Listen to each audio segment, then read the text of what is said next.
जय माता दी, जय श्री कृष्ण, जय सिया राम। आज आप सभी के समक्ष मैं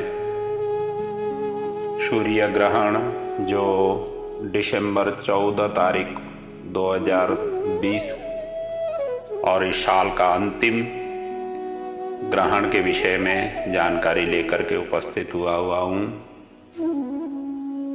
ये ग्रहण हालांकि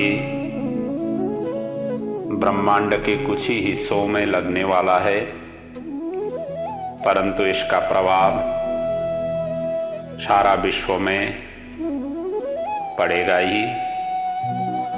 सूर्य हमारे बुद्धि के देवता हैं। मानसिक ऊर्जा सूर्य नारायण से हमें प्राप्त होती है और वही ग्रहण ये दिसंबर 14 को लग रहा है। एक बात स्पष्ट हो जाए, सूर्य ग्रहण जब भी लगता है अमावस्या के दिन लगती है और चंद्र ग्रहण जब भी लगता है वो पूर्णमासी के दिन में लगता है। और इस दिन सोमवार का दिन है, सोमवती अमावस्या का पर्व है और ये पर्व भी अपने आप में बहुत ही महत्वपूर्ण पर्व है और इसी दिन सूर्य ग्रहण लग रहा है। जैसा कि यूनिवर्सल टाइम के हिसाब से ये ग्रहण 1:34 में प्रारंभ होगा और 6:53 में पूर्ण होगा। वहीं पर पैसिफिक टाइम के आधार पर देखा जाए तो सुबह 5:34 और 10:53 में तक रहेगा और पूर्ण रूप से ये देखा जाए तो 5 घंटे 19 मिनट का ये ग्रहण का अवधि रहेगा। हालांकि ये ग्रहण Chile, Argentina, South Atlantic Ocean, South Pacific Ocean में विशेष रूप से दिखाई देगा और चिली और अर्जेंटीना में तो 2 मिनट 10 सेकंड के लिए पूरा का पूरा सूर्य ढक जाएगा, मतलब अंधेरा होगा इतने समय के लिए तो। और आंशिक रूप से ये Pacific Ocean, Antarctica, South America, पश्चिम अफ्रीका के कुछ तटीय भाग, जैसा कि इस फोटो में आप देख रहे हैं, ये मैंने गूगल से लिया हुआ फोटो है और इस ग्रहण का जो क्षेत्र है इसमें स्पष्ट रूप से दिखाई दे रहा है कि कहाँ से कहाँ तक ये ग्रहण की स्वरूप रहेगा। इसका स्पष्ट रूप से वहाँ आपको देखना मिलेगा, इस तरीके से रहेगा। और मान्यता यही है कि जहाँ पर ग्रहण नहीं लग रही है उस क्षेत्रों में सूतक आदि को बारने की जरूरत नहीं है। सूतक वैसे सूर्य ग्रहण में 4 प्रहर पहले ही प्रारंभ हो जाता है और चंद्र ग्रहण में 3 प्रहर पहले ही ग्रहण का सूतक प्रारंभ होता है। लेकिन जहाँ ग्रहण नहीं लग रहा है तो सूतक बारने की जरूरत नहीं है। और नहीं बारते हुए भी क्या करें, ग्रहण के अवधि में जो समय है उस समय में बन सके तो बाहर नहीं निकले।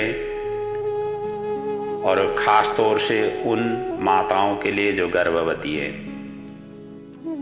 गर्भवती माताओं को ग्रहण के अवधि के समय में आपको बाहर नहीं निकलना चाहिए। अन्य भी व्यक्ति, उनको भी जितना बन सके अंदर ही रहने की कोशिश करें, क्योंकि ग्रहण काल में जो सूर्य की रेडिएशन है वो रेडिएशन का जो प्रभाव है वो अपने स्किन के ऊपर पड़ जाती है और सूर्य नारायण की तरफ देखने से अपने आँख के ऊपर में पड़ जाती है।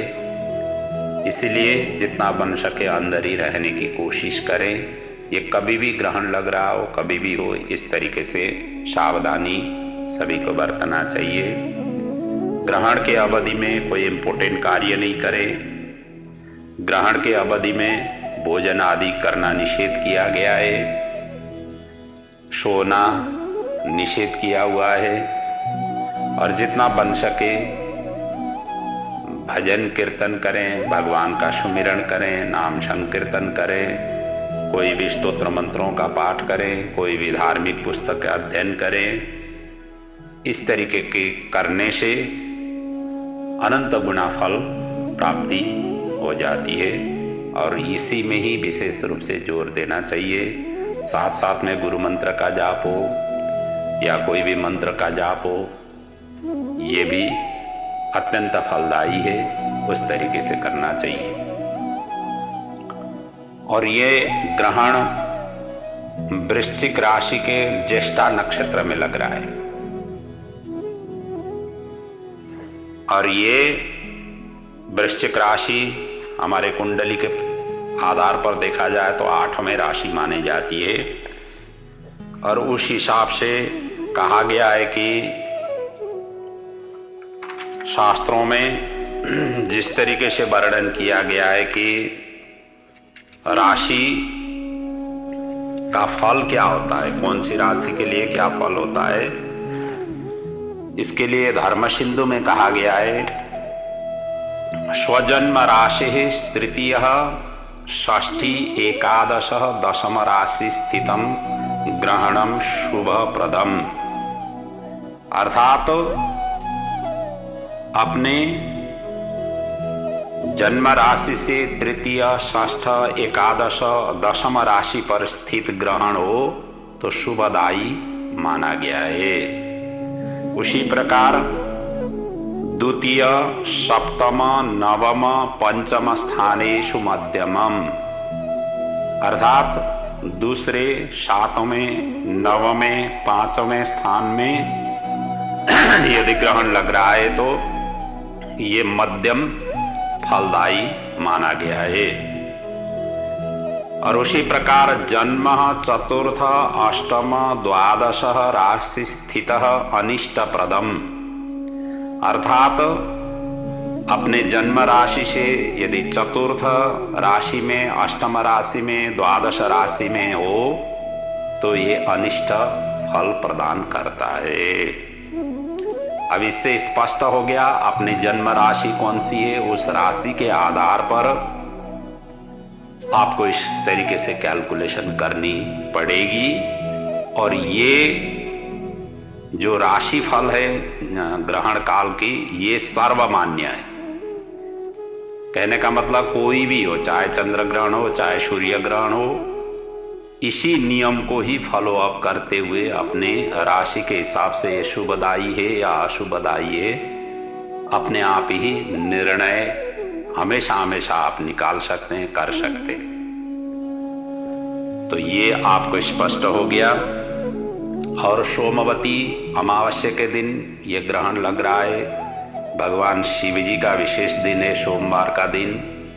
और शिव जी से संबंधित जितना बन सके आप ओम नमः शिवाय के मंत्र से लेकर कोई भी स्तोत्र मंत्रों का पाठ हो, शिव सहस्त्र नाम का पाठ हो आदि इत्यादि ग्रहण के समय में करना अत्यंत शुभदायी है। सभी प्रकार की समस्याओं से लड़ने, जूझने और परास्त करने में ये सामर्थ्य प्रदान करता है। तो ये आपको अवश्य ग्रहण के समय में करना है।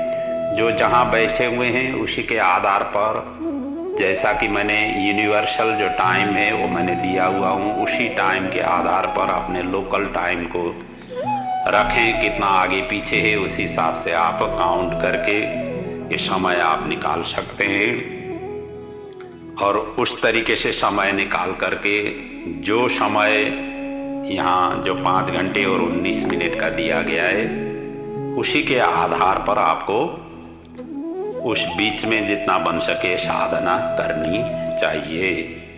ग्रहण के समय में किया गया जो साधना वो अनंत गुना फल प्रदान करता है। हालांकि ग्रहण के समय में आपके भगवान के मंदिरों में जोत नहीं जगाना होता है, भगवान की मूर्ति स्पर्श नहीं करना है, और भगवान को न तो भोग लगाना है, न आरती करनी है, न पूजा पाठ ही करनी है, वो तो निषिद्ध है। आप अलग ही बैठ करके इस तरीके से मंत्र का जाप करें, पाठ करें। और जो इस तरीके से करने की सोच बना रहे हैं उनको ग्रहण शुरू होने से पहले स्नान करें। स्नान करने के पश्चात आपको इस तरीके से करना है, धौत वस्त्र धारण करके, धुले हुए वस्त्र धारण करके, और ग्रहण समाप्ति के पश्चात आपको फिर से स्नान करना है। स्नान करने के पश्चात आपके भगवान की मठ मंदिर जो भी हों अपने घर में, उसमें गंगा जल की छींटा दें, और गंगा जल की छींटा दे करके सभी भगवान जी की छोटी छोटी मूर्तियां हैं तो उनको गंगा जल मिश्रित जलों से स्नान कराएं, शुद्ध कराएं। फिर आपको चंदन, अक्षता आदि से जो भी आप नित्य पूजा करते हैं पूजा करें, आरती करें, फिर नैवेद्य आदि बना करके भोग लगाएं। इस तरीके से करना चाहिए। परंतु ग्रहण के अवधि के समय में भगवान को स्पर्श नहीं करना चाहिए, ये विशेष रूप से ध्यान दें। और दूसरी बात, आपको ग्रहण के समय में जो पूर्व पक्व अन्न है,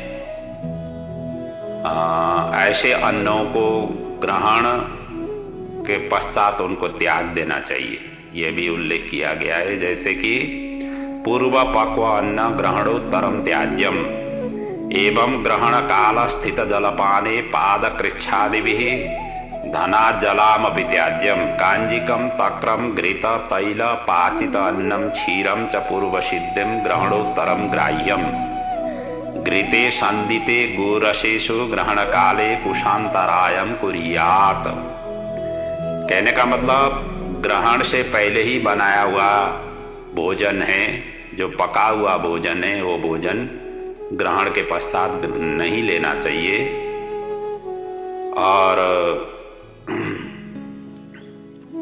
इसके पश्चात जैसे घृत हो गया, तेल हो गया, पकाने वाला जो अन्न है, कच्चा अन्न हो गया, दूध हो गया, और ऐसे जो चीज हैं, इन चीजों को के ऊपर में या तुलसी के पत्ते रखें, या कुशा रखें, या दूर्वा रखें, इस तरीके के कोई ना कोई पत्तों को स्पर्श करके उसमें रखें, या नहीं हुआ तो गंगा जल की छींटा दे करके रखें। इस तरीके से रखने से ग्रहण के पश्चात भी उन सभी को प्रयोग में लिया जा सकता है, फिर उसको प्रयोग में आप ले सकते हैं। ये विशेष रूप से करना है। और कहा गया है कि ग्रहण काले शयने कृते रोगो मूत्रे दारिद्र्यम पुरुषे कृमि मैथुनम ग्राम शुकरो अभ्यंगे कुष्टि भोजने नरकैति।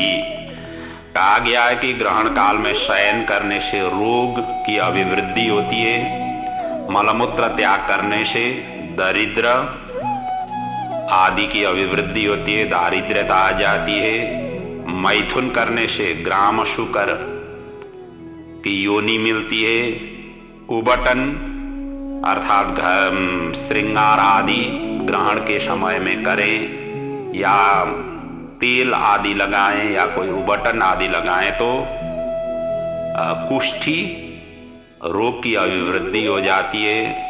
और यदि ग्रहण काल में भोजन करें तो नरक वास मिलता है, इसलिए इन चीजों को विशेष रूप से निषिद्ध किया हुआ है। तो ग्रहण के समय में ये बन सके तो नहीं करें। जबकि बालकों और अशक्त अवस्था में हो, रोगी हो, वृद्धावस्था के हो, और कई ऐसे हैं जो माताएं अभी अभी बालक मतलब बच्चा पैदा हुआ है, उनको स्तनपान आदि करानी पड़ती हो, ऐसे माताओं को फिर ये नियमों से अपवाद है, अर्थात उन लोगों को ये नियम पालन करने की जरूरत नहीं है। जो स्वस्थ हो, जो इन सभी चीजों के करने सामर्थ्य हो, तो उनको विशेष रूप से परहेज करना चाहिए। और ग्रहण के पश्चात यथाशक्ति दान आदि करना चाहिए। और दान तो कभी भी कर सकते हैं, और फिर भी ग्रहण के निमित्त में किया गया दान ग्रहण के पश्चात जो किया गया दान है वो अत्यंत फलदायी माना गया है। दान में कोई भी वस्तु आप निकाल करके दान कर सकते हैं, चाहे अनाज हो, चाहे वस्त्र हो, चाहे बर्तन हो, चाहे अलंकार आदि हो। कोई भी चीज़ जो सामने वाले को दे रहे हैं वो आपके दिए गए वस्तु प्रयोग में ले आ सके।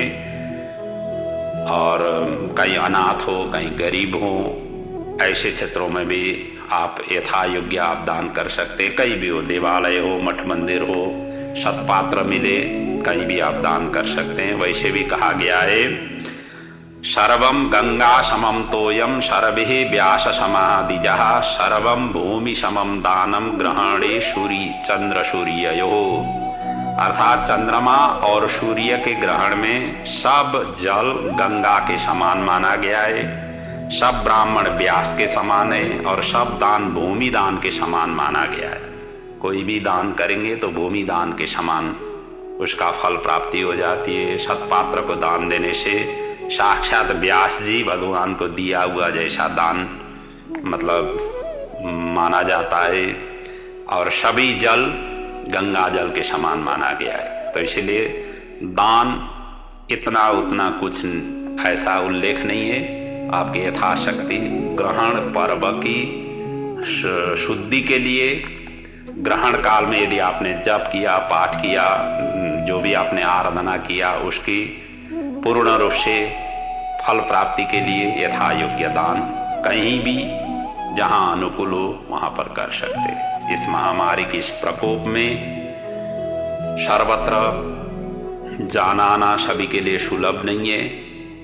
और ऐसी अवस्था हो तो जो भी निकाला हुआ वस्तु है अपने घर में जो मंदिर है, जो भगवान जी का स्थान है, उसी स्थान के ही पास में रखें। जब कभी भी आपको ऐसा मौका मिले, निकलने की मौका मिले या जाने की मौका मिले, ऐसे सत्पात्रों को इस तरीके से दान कर देनी चाहिए और यही करना है।